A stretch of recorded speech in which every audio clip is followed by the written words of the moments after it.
Hey y'all, I don't know what happened. That was crazy.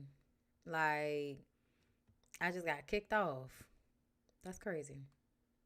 Well, I'm about to start the rest of the review. I hate that it broke my review up like this. It's probably gonna mess with my views, child.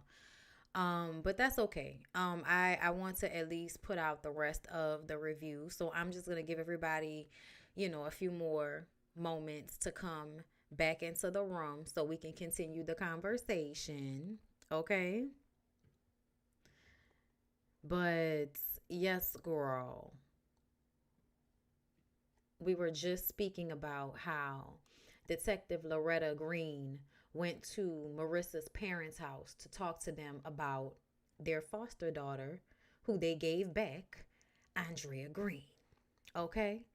I'm gonna wait for about a few more people to come in, and then we'll start back. Since I'm being knocked off, child. Ugh, look how they do me.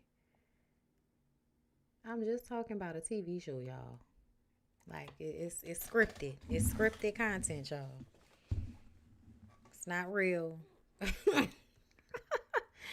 Y'all shutting me down for buzzwords and shit. You know what I'm saying? It's like it's a show review, y'all. It's not real. I'm not talking about like real life events here. It's not real, people. It's not real. All right. Okay. So I know that it's gonna take a minute for people to come back into the room because it's not going to um, you know, the notifications are gonna act funny. So y'all make sure y'all like the video as y'all come in, and I guess more people will get their notifications that I'm back up. Okay, but I don't want to waste any more time. I want to go ahead and get back into it. Okay, so like I said, Detective Loretta Green goes to Marissa's parents' house to talk to them, and we find out that Mr. Harris died in May from prostate cancer. Andrea Green was their foster child. Mrs. Jackson explains that she really wanted to help Marissa. They took her to see a psychologist, but she was bullied very terribly at the school that they went to.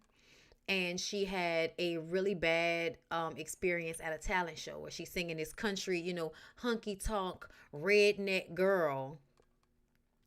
She's performing this song, and the people, are not feeling it. Like, you're a black girl and you're singing about being a redneck hunky tonk girl. So she was getting booed, and it just kind of was showcasing the bullying that was taking place. Okay. And then they interviewed this white girl who Marissa and Dre went to school with.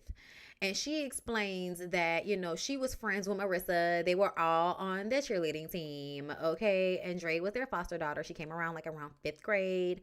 And, she wasn't even supposed to be at the slumber party.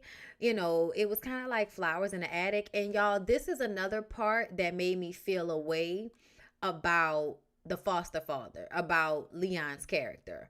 Because why would you have a slumber party for your daughter and tell the other child to stay in the damn attic?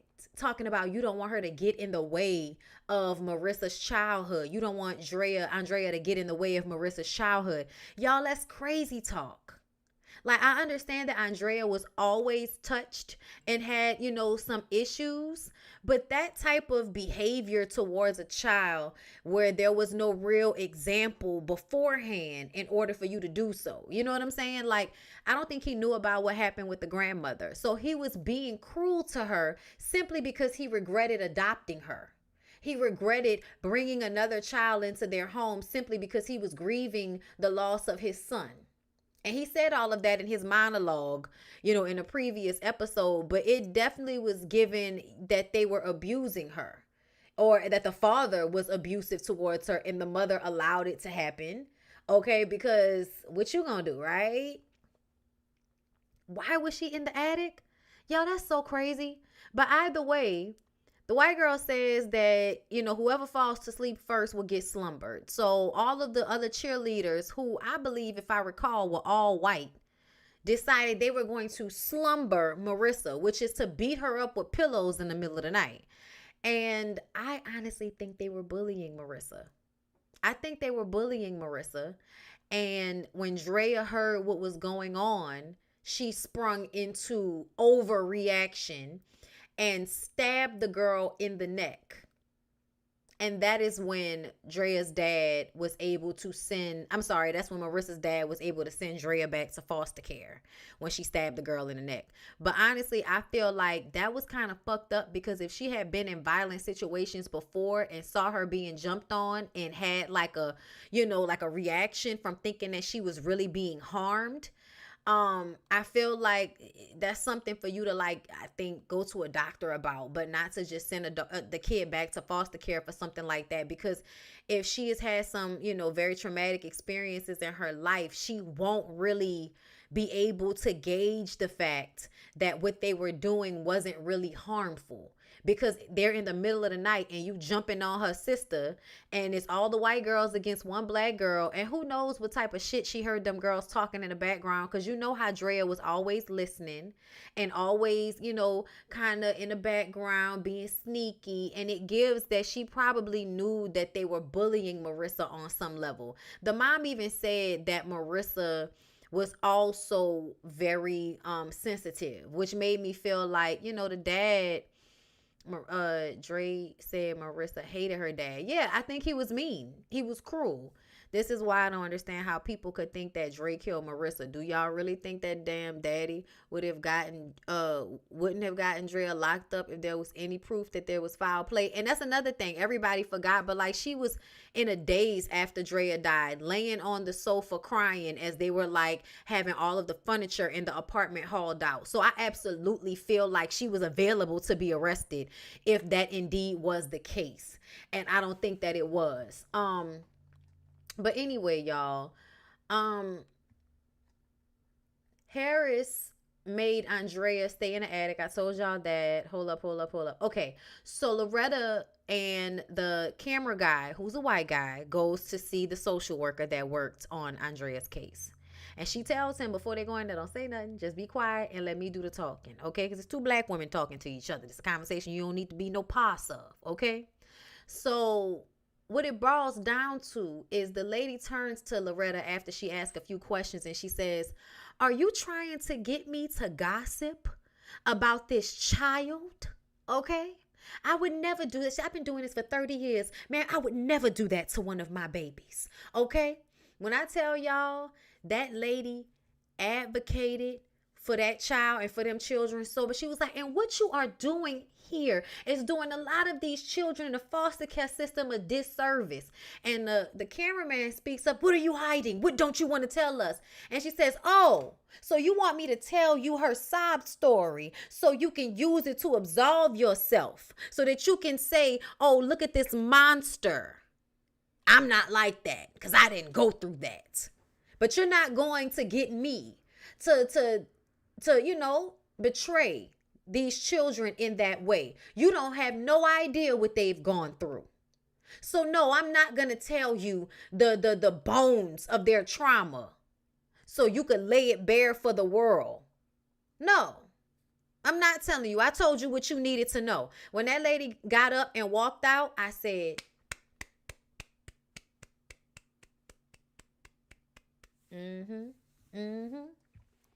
I'm telling y'all, that's a social worker anybody would love to have. Yeah, no, the social worker gave me real. Oh yeah, she did. She absolutely did. I was like, damn, bitch, you want to talk about Jamie Lee Curtis character getting us a Best Supporting Actress award? This black lady right here, okay?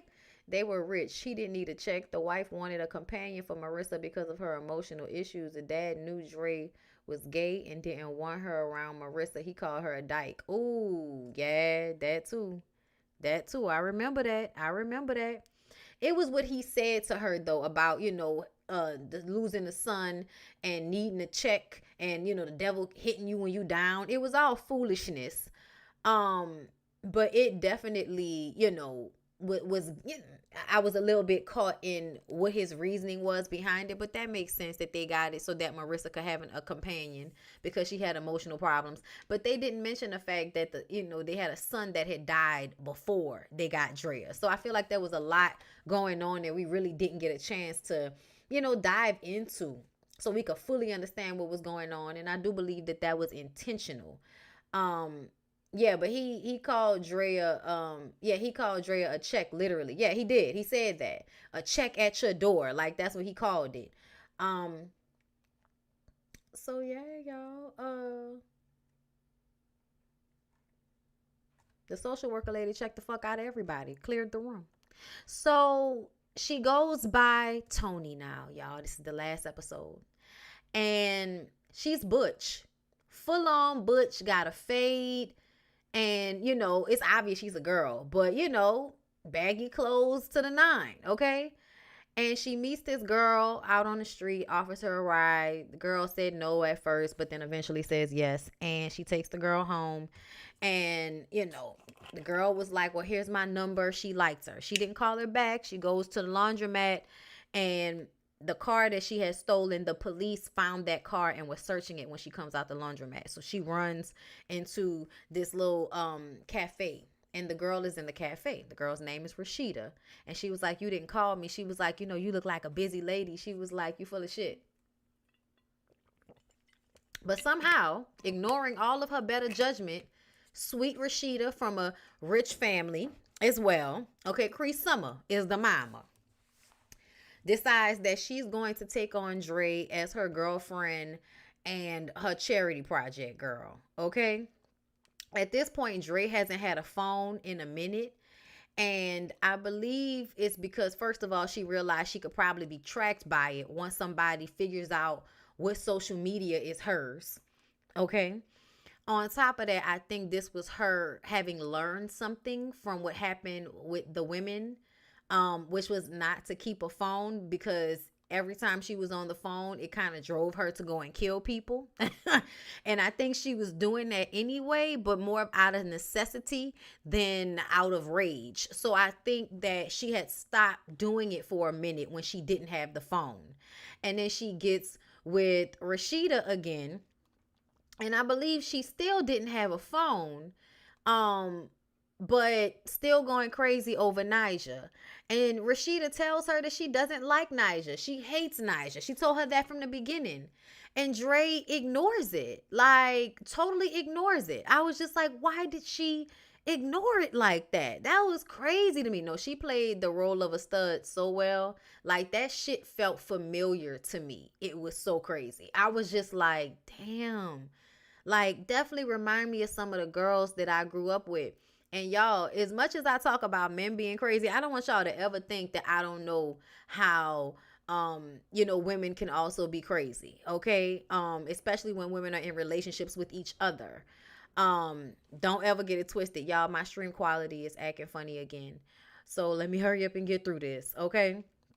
So the car she stole, hold on, I told y'all that Dre is pretending to have money, but she doesn't really have money. She was supposed to get these flowers that Rashida asked her to get when they went to go meet the parents, but she couldn't afford to get it. So she goes, and during the time that they're there and having conversation, Dre isn't really there. Like, mentally, she's in and out, and you can see it. Like, if you're paying attention to her face in the scenes, sometimes she just kind of goes away, and somebody will say something, and she'll be like, yeah, but you can see she's not really there. So it's weird to me what Rashida sees in her. I don't really understand it, but this is when I remember that people really like aloof. People like people that are withdrawn in some way because there's a mystery to them. But a lot of that can sometimes be, it's because they're crazy.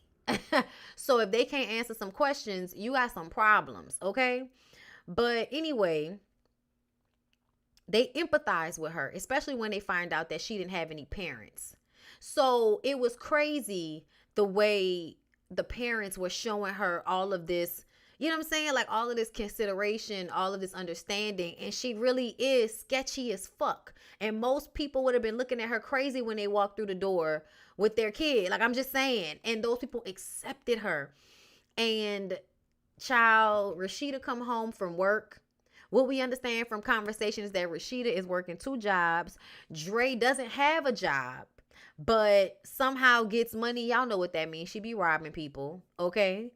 And she's living with Rashida. Rashida had to ask her parents for money for rent because at first Rashida had a roommate, but then she moves in with Dre. And I'm like, why would you move in with Dre? And Dre hasn't been showing you that Dre can take care of herself.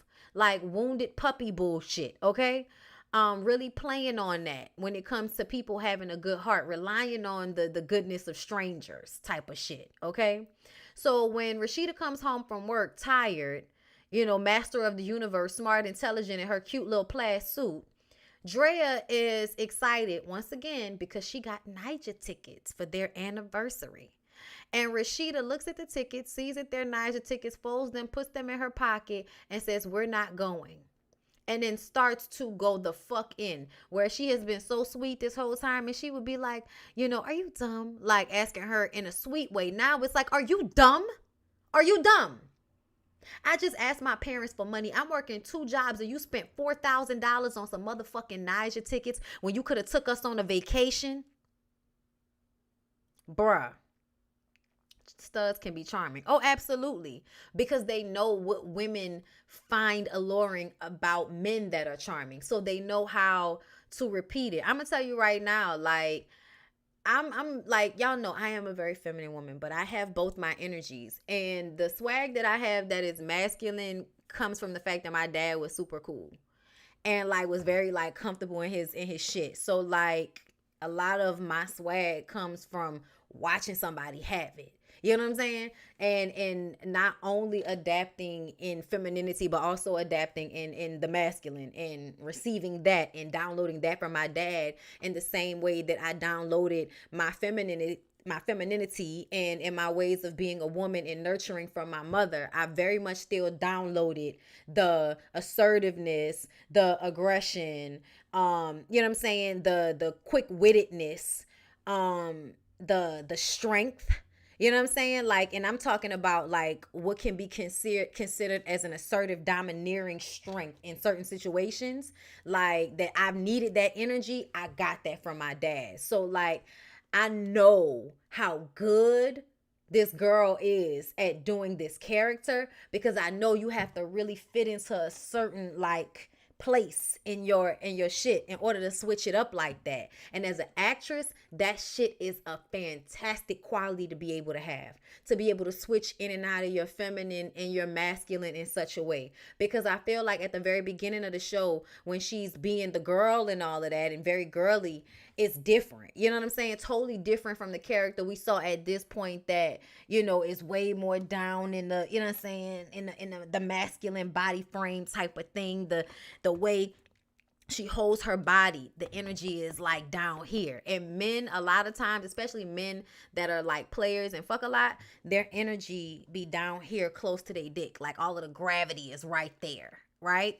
And she was able to kind of like repeat that in her posture and shit, the way she was acting. I mean, sick performance. Like, in all honesty, this shit deserves all of the nominations. They're not, I feel like because of how white people play black people, they're not gonna want to give this what it deserves. But that girl deserves some Best Actress award for this shit. Like, you could pick one. You could pick an Oscar, you can pick an Emmy, you can pick a NAACP award, child, any of the ones. And I feel like this girl, okay? Oh my God, okay? So as Rashida is going in on her about how she's so fucking selfish and, just going in on her, just getting it all off her chest, Dre says, okay, and puts her hands on her neck, and it was like she couldn't fight her off. I was so mad that she couldn't fight her off. I was like, bitch, why didn't you hit her or try to poke her fucking eye out?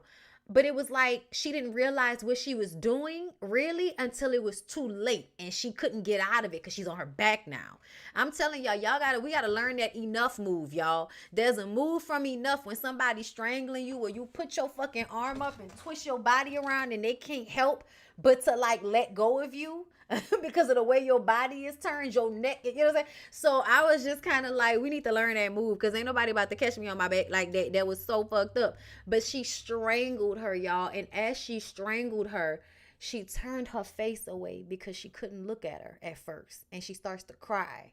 And then at the end of it, she looks at her as she's strangling her and she says, I love you. I love you. And that was the first time she had said it. Because before, Rashida had said it and she didn't say it back. And she said to her, I love you. I love you. That's why I wanted to share Nigel with you because I love you. Why couldn't you let me share Nigel with you? And strangles her to death. And then lays there with her body until the morning. And then takes her body to, some empty field and sets her body on fire. And cries while doing it. Psycho. I'm just saying, like, bitch, you're not about to convince me, you got feelings? Okay. But she forgot that the Niger tickets were in Rashida's pockets. And I was like, yes. Like, because, we were so mad at Rashida. We were so mad at her for killing Rashida that it was like a saving grace that those tickets were in Rashida's pockets. And she forgot and burnt those fucking $4,000 tickets in her pockets. Ain't got no phone, so don't have no QR code for the tickets. Goes down to the Beyonce concert, to the Niger concert, tries to get in, but can't. Finds a guy who was scalping the tickets, stabs him in the car, jug, prison style. Goes into the concert, walks all the way up to the front, blood all over her hands and shit. Jumps on stage in a very trans-like way. Runs up to Nyjah. Security captures her, pulls Nyjah away. And then she goes into a trance where Nyjah's face, who, I don't know who the actress is who played Nyjah, but she looked like Azalea Banks. I don't think that's Azalea Banks. But girl, she looked like Azalea Banks, okay? And so her face becomes Marissa's face, like superimposed as if both people were the same in her mind or something like that. And she's like, sing. Don't be afraid. Sing. Okay, or whatever.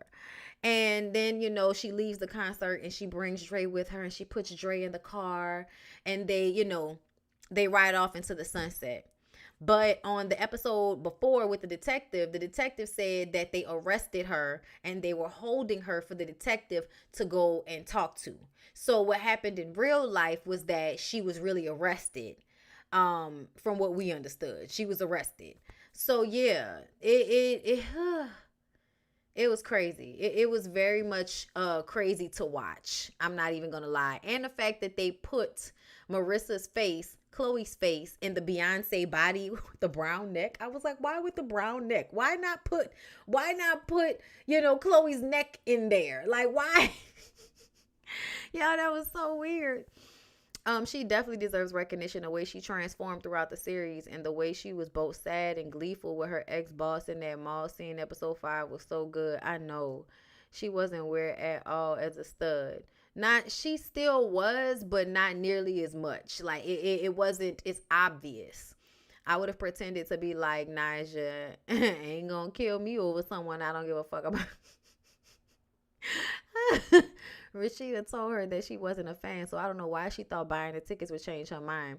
Honestly, I feel like that's a representation of how people can sometimes ignore how their partners feel because they feel so strongly about something.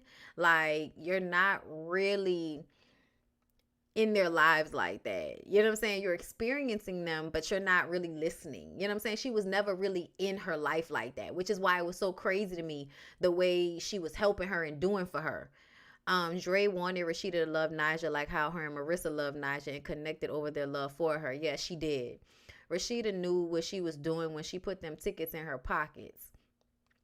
What you mean? That was the hardest death. Bro, I'm telling you, it was hard to watch. Dominique is definitely slept on. I've seen her play a variety of roles in the past 3 roles. Super talented. Oh, yeah, I remember her in the Lost. Is it Lost Ones? No, it wasn't Lost Ones, but it was one of the 444 song videos for Jay-Z. Throughout the series, she kept missing Nyjah's concert because she lost her time ending people. Ooh, that's a good point too. Because that's how she saw Marissa and Naja one in the same, right? They were both queens to her, right? She put both on the pedestal, right? Um, whose name is Noreen S. Brown? I didn't even catch that the detective said that. Yeah, she said it at the end. She saw Naja as Marissa, which I feel she was not only codependent of and in love with, right? And she didn't make it to any concert, probably was stopped at security. In real life, yeah, okay, right. It was wild. It was good though. And it was like enthralling, which I loved. To me, Dre was not the brightest criminal. She was constantly leaving a paper trail of evidence, especially when she was driving her car with blood in the backseat. Also, the food wrappers everywhere, like DNA all over the place. R. Marie, thank you for another super chat. I think Marissa was all Dre had. So when she died, Dre felt like she had to avenge her. And then once she did, her delusion switched to the one thing they shared, their obsession over Naja. Yeah. I really feel like if somebody had been there to help her during that time, like Marissa's parents, instead of just leaving her to fend for herself after such a traumatic experience, it might have worked out differently. The co-episode was amazing to me. Her and Billy did the thing in them therapy scenes. Oh yeah, they did. They absolutely did. That's because Dre wasn't a criminal. She was someone with a severe break from reality, spiraled out from grief. And that was what Loretta Green saw. She was like, I've seen this before. You know, black women who fall through the cracks. And that is what this character was supposed to be. But I read something somebody put in the Discord about Childish Gambino, or, you know, Donald Glover, not wanting Dominique to know what the backstory was to her character, so that he could keep it animalistic and make the audience humanize her versus her having to humanize herself, which I feel like was cinematic rebellion in some way. Like, black people are always having to make themselves human. Like, actually, that is how people, that's why people don't get how big entertainment is for black people, because it was the way in which we fought for some of the the equality. You know what I'm saying? Like, it happened through entertainment. It happened through creating characters that white people had to endear themselves to on the screen. Singers that sang songs they like. The more black people entered in entertainment, the more we entered into white people's households in a way that had to eventually break the way the world was moving. That's why shit really changed, not just because of the civil rights movement, but because of television. But because of so many people having visual representations of somebody black in their household. And so, as you know, civil rights is happening. I mean, that was one of the biggest reasons why child, where am I spacing? Y'all know who I'm talking about. Emmett Till's mother wanted his casket to be open so that they would take pictures and they would have video evidence, because they needed to see it, because they needed to show that while y'all are listening to our music and watching us dance on television and smiling and getting all of the good feelings, having a good time, they stringing us up from fucking trees in some of these backwoods and some of these neighborhoods and shit. So it's always been black people having to endear themselves to white people through entertainment, and specifically through cinema and television. And so I feel like with Donald Glover saying that he didn't want her to do that, he didn't want her to have to humanize her character. Just be the character and let them humanize you. And I love that. I love it, love it, love it. Absolutely feel like it is an act of rebellion inside of cinema. It's crazy how it's always like it's always, the black man that's not with a black woman, they always want to do like these deep racial introspective projects and shit. Key and Peele over there too, with the deep the deep dive into the psyche of racism and black people and white people in this country, made into horror cinematic form. Like, it's very much, I don't want to say cliche, but like a type thing, let me see. Yeah, okay, I read that one. All right. all still fighting for equality and good representation. For real. I thought the superhero movie would do better with Jamie Foxx. I was trying to find it. Isn't it on Netflix? And she was also a rapper. I want to see it. And I remember looking for it on Netflix and not being able to find it. Donald Glover deep. Yes, and it definitely reminds me of Get Out, which was Jordan Peele.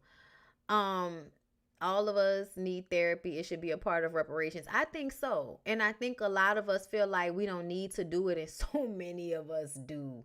Like when I tell you I'm like I say it to my husband, to my friends, and nobody for the most part, like I have one homegirl, one of my best friends who lives out of town, and she just started therapy.